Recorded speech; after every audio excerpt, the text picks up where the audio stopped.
Hello, welcome to this week's episode of Sportscast podcast. This week we'll give you the latest news and results from the European Championships football, as well as a breakdown of the fantastic Silverstone Grand Prix, a little bit of Tour de France, a little bit on Wimbledon, Rugby Union, and then the predictions for the semi-finals and finals of the Euros. Join us now.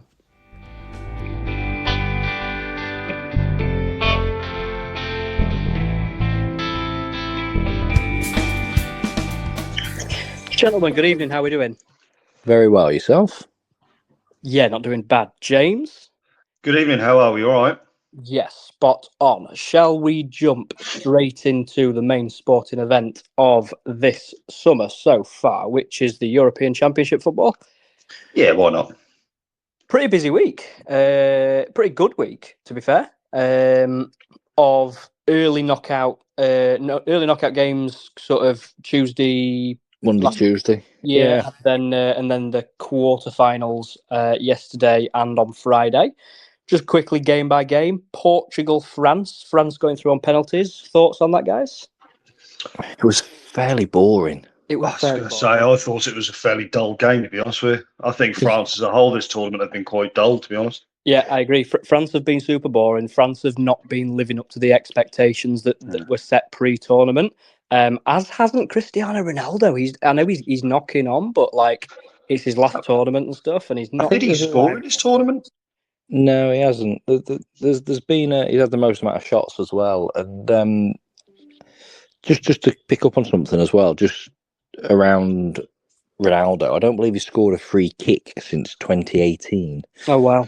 And we say that about France being a bit underwhelming and everything else, and I'll take James back to 2016 when Portugal played Wales in the semi-final. At that stage, Portugal hadn't scored in open play, and I believe in the knockout games they hadn't scored. They'd won on penalties, and then they beat Wales in the semi-finals with a late goal, and then I believe they beat was it France in the final on penalties. So you don't need to. You just need to keep going through. I think that's part of it. It's just flipping then to the day after England, Switzerland. England haven't been exactly the same as France. They haven't been spectacular. In fact, that's probably an overstatement. Spectacular over the last sort of 3 weeks that we've seen the Euros. In fact, they've been absolutely atrocious. Yet, Liam, like you say, it's about the result, not how do you deliver that. Yeah, you know. The first quarterfinal, Spain-Germany, electric. What a game! And great game that was. Yeah, fantastic. And then Germany look 119th minute, but Spain, again, phenomenal play. Yeah, that's it. And then for the time frame for them, Portugal, France to follow on. It was a bit of an anticlimax. Sorry, Portugal did beat France in the 2016 in extra time. Oh, yeah. But I think Spain have taken a few people. I don't think many people were thinking of Spain doing. I think they were 16-1 at the beginning of the tournament to win it. I don't think anyone. Well, I think if you go back to our Euro special, I think one of us said Croatia and one of us said Spain. So someone did say it. Someone did say it. All right. Just. Quickly touching on what I think is the best game of the four, which was the Netherlands-Turkey game.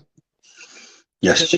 Turkey for me, really, really unlucky. I've enjoyed watching Turkey all the way through. They've played really direct. They've played very quickly. They've counter-attacked. They've caught quite a few teams on the break, and they've played exceptionally. And it was a shame.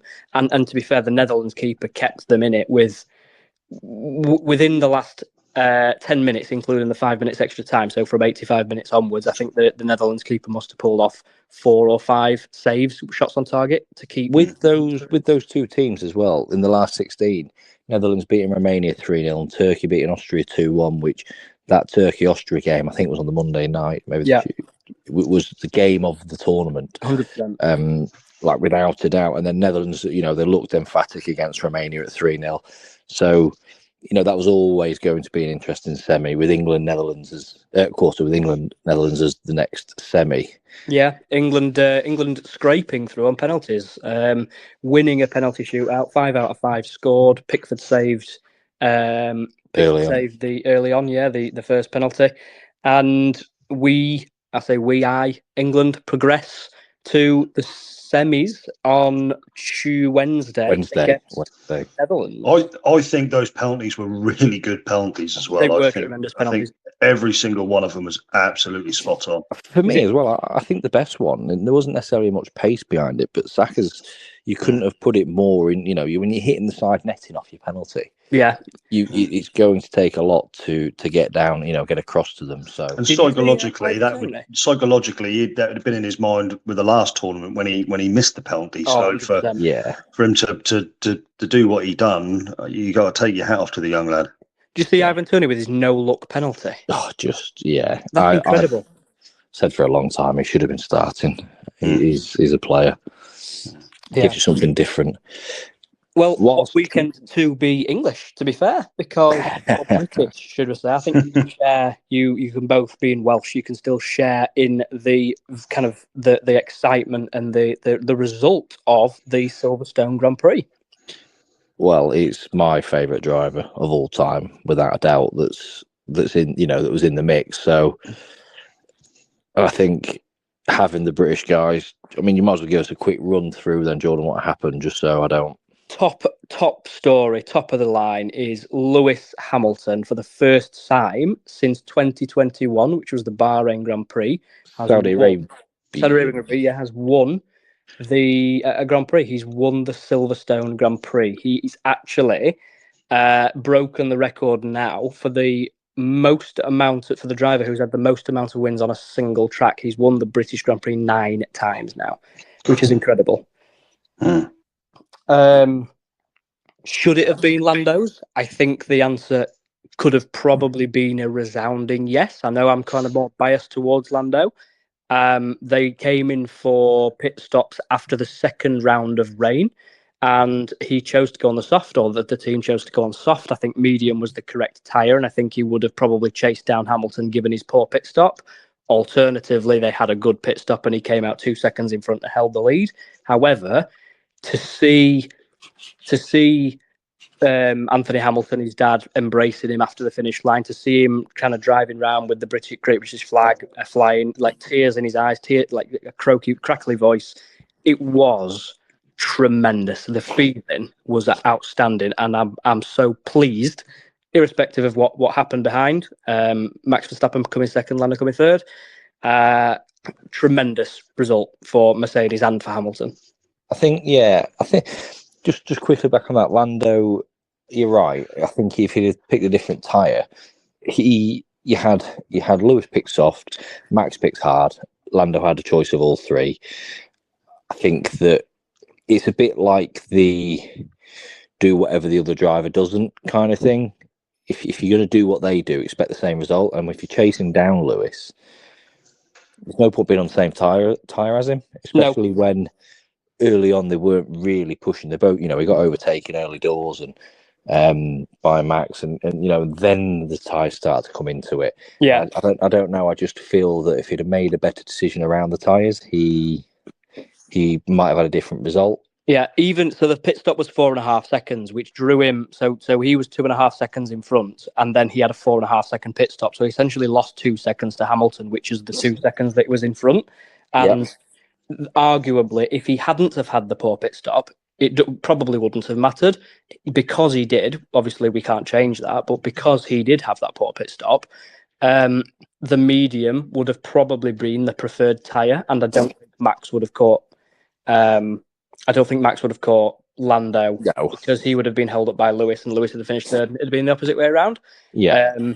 However, it was tremendous, and to be honest, there was some pretty good battles going on in the midfield as well, and Haas as well, scoring. I think it's 6th position for Nico Hülkenberg, was it? Yeah, it was. Yeah. Yeah. Excellent points for him. Yeah. So you talk about the battles, and I mean it's known between us and others that I'm not a massive Formula One fan, but over the months that we've been talking about it and whatnot, I felt as if I needed to start watching a little bit so I can actually join in on some of these conversations. And I watched today. Thanks for your input. Anyway, Tour de France. I watched today's, and I think it was a great place to start watching it because it was very good. And I did only watch up until about 25, 26 laps.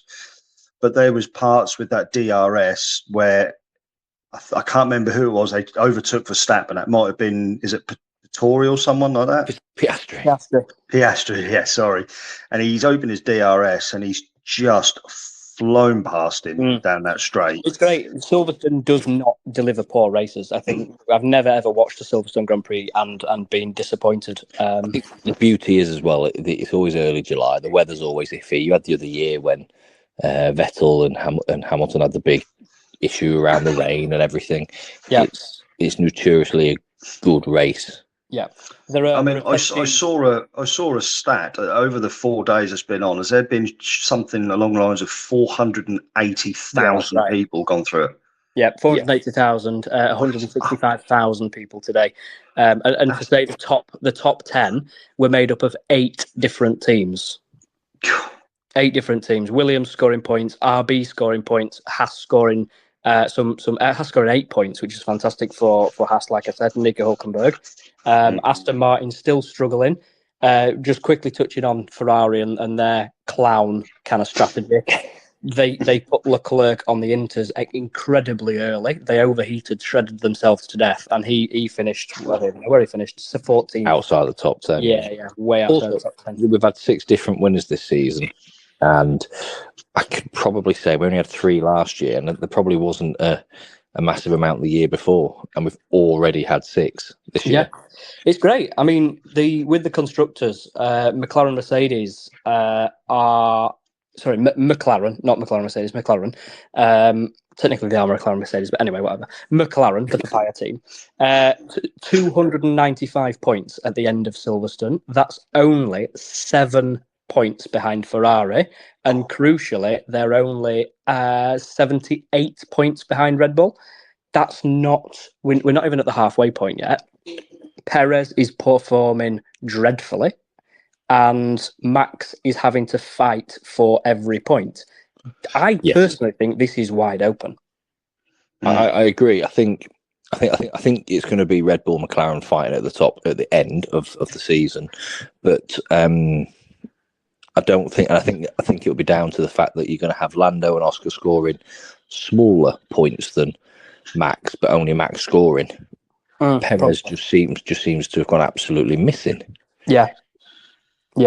So tricky bits for them.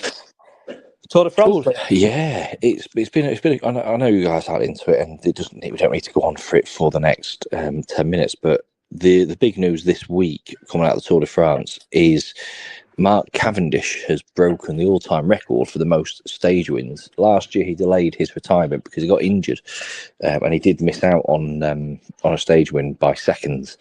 But he delayed his retirement. He's there this year, and he won early doors. I think it was stage 5 on the Wednesday. Took a stage win. Got the outright record now, 35 stage wins. And there's talks that they reckon there's a couple that are suited to him a little bit later down the line. But Pogacar, the sort of the main man at the minute, he's got a 33-second lead against Envelope and a minute 15 to the reigning champion in Vingegaard, who has been very injured this year with a punctured lung and things. So Pogacar already looks like he's going to take this year's Tour, and he's had the Giro d'Italia, so he might be on for a clean sweep. And I can get behind it, like the Cavendish thing. I know I'm not overly into cycling, but I can get behind kind of the monumental task and the kind of grandeur of what he's actually achieved. He's 39 years old, and he's winning stages on the Tour de France. And the funny thing was on the Wednesday, or the interesting thing, he'd put that much, he was pedaling that hard. As he stopped pedaling, the chain still had the momentum and flung off the end of its spokes. Like, that's how hard he was going. So when he instantly dropped that amount of pressure, his chain just completely gave up on him. Wasn't there a stage? I was listening to something today, and wasn't there a stage that the ascent of the course, for every 100 meters they cycled, they ascended 12 meters in height? Wow, I can believe it. I mean, that's just, you put that into space. You how on earth can you even get up something like that? You know, some of the they're in such a low gear. and the cycling, they go an absolute 10 dozen, but the moving, they're barely moving. It's and don't forget they do that after already cycling 130 kilometers with another 70 to go. And as they're getting up these, ultimately through the Alps, really, the air's getting thinner, the breathing gets harder. After cycling 130 kilometers, sometimes through 30-degree heat and then a bit of rain.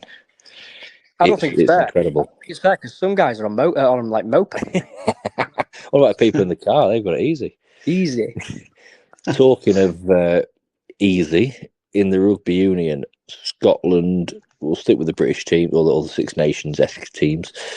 Scotland had an easy start to their internationals, and they beat Canada 73-12. France beating Argentina 28-13. South Africa beating Ireland 27-20. And then the two big ones, Australia beat Wales 25-16. And New Zealand beat England 16-15. Ooh. Mighty unlucky for England that probably could have got something out of the game. I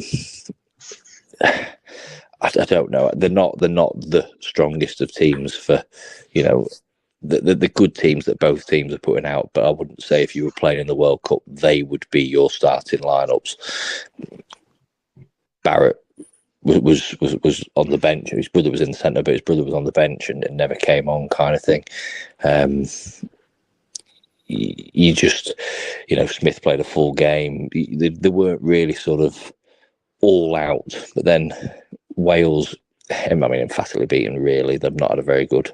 Well, I think you say that. I think although it is a loss, it's quite a good loss for Wales, only by 9 points.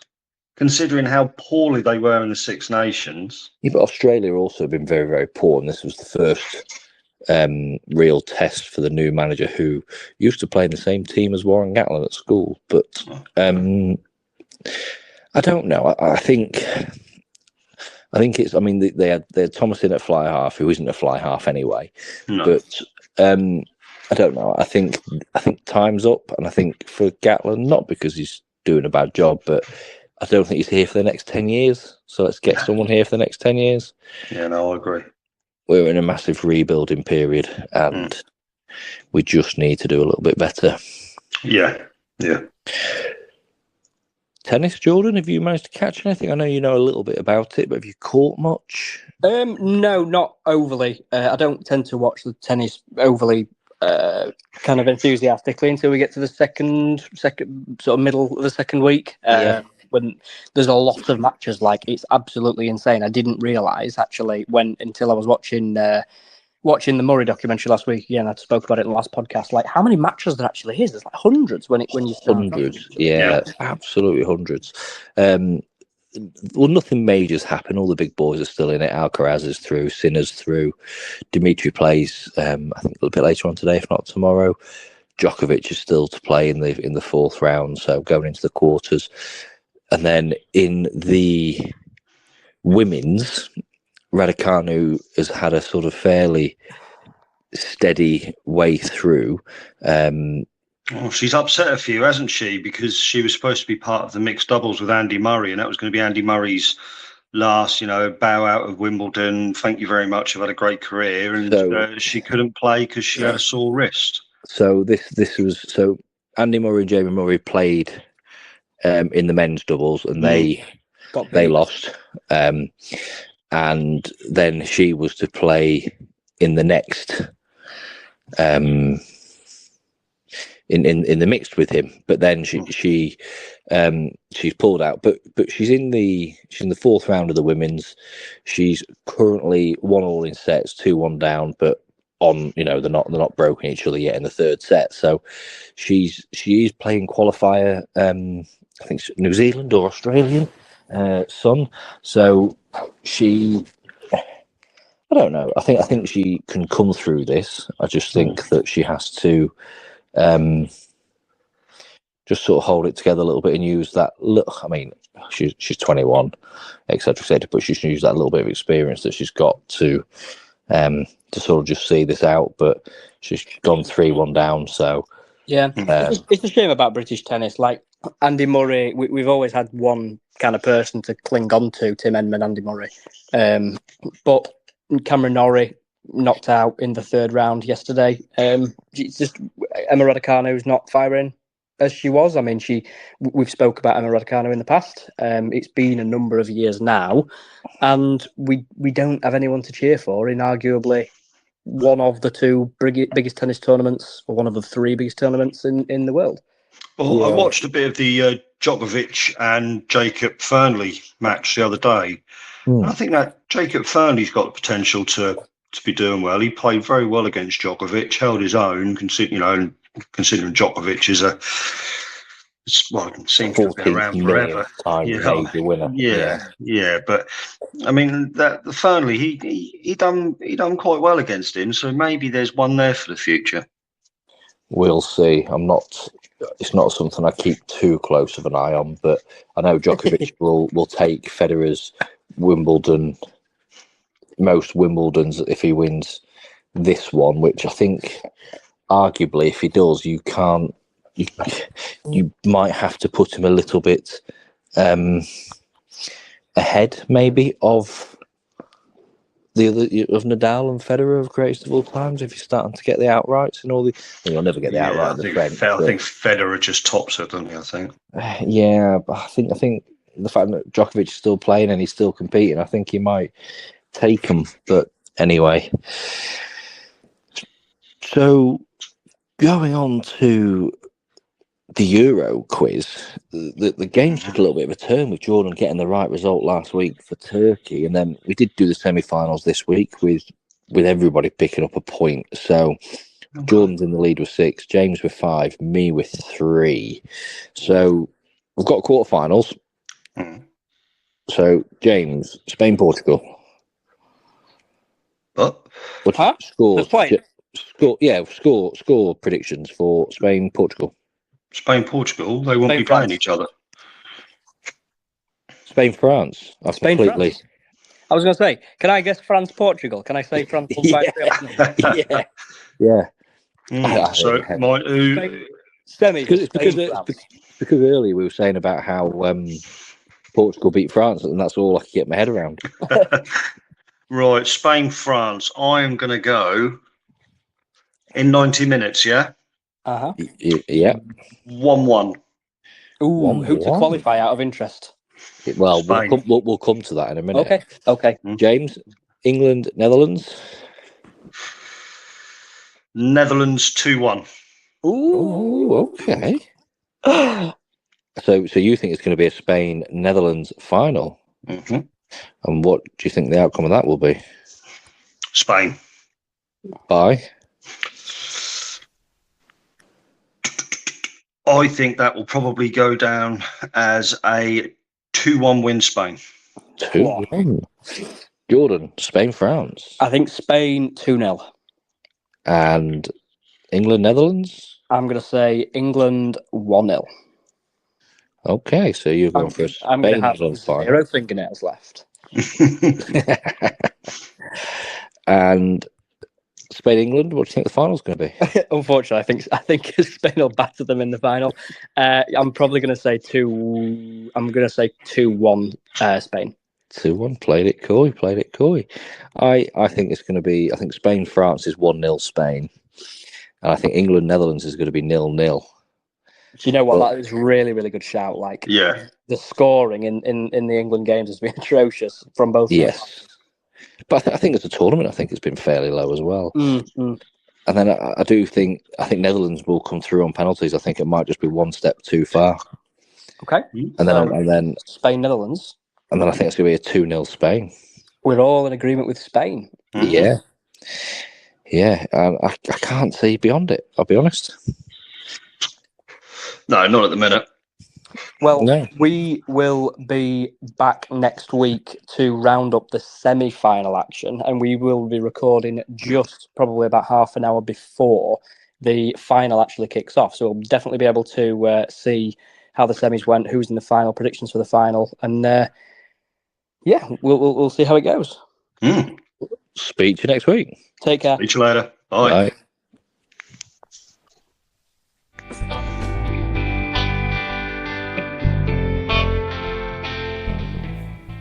Thanks for joining us this week on the Sportscast podcast. As normal, you'll get us on our social media, Instagram and X, formerly Twitter, at SportscastPod UK. Join us again next week.